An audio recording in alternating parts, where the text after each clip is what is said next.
जयंती एक दिवसावर राहिली तरीसुद्धा ना आमचं पेमेंट झालेलंच नव्हतं. त्याच्यामुळे काही शॉपिंग केलेलीच नव्हती. थोडेफार काय पैसे होते त्याच्यामध्येच ना पिल्लूची शॉपिंग झालेली होती. त्याच्यानंतर ना दुसऱ्या दिवशी म्हणजे 14 तारखेला आम्ही ना मस्त असं सकाळी सकाळी बाबासाहेबांना मानवंदना देण्यासाठी गेलेलो होतो.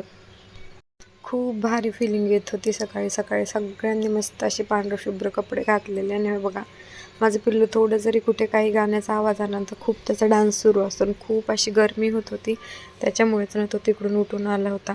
नंतरून ना सगळं आवरून संध्याकाळच्या टायमाला ना आम्ही गेलो होतो जयंती साजरी करण्यासाठी डी जे वगैरे पाहण्यासाठी. तर त्याच्यामध्येच ना एवढं जास्त एन्जॉय माझ्या पिल्लूने केलं ना की खूप म्हणजे खूप. त्याला ना इकडे तिकडे पाहून किती डान्स करू आणि किती नाही असं झालं होतं. त्याने तर खूप मस्त आणि जास्त एन्जॉय केला. आणि हे बघा माझी फक्त ना मेहंदी शूट झालेली आहे, दुसरं काही नाही. इतका मस्त त्याने डान्स केला. आम्ही घरी जरी निघलोत ना तरी त्याचा स्वतःचाच डान्स सुरू होता आणि इतकं भारी वाटत होतं त्याचा डान्स पाहून ना. खूप म्हणजे खूपच.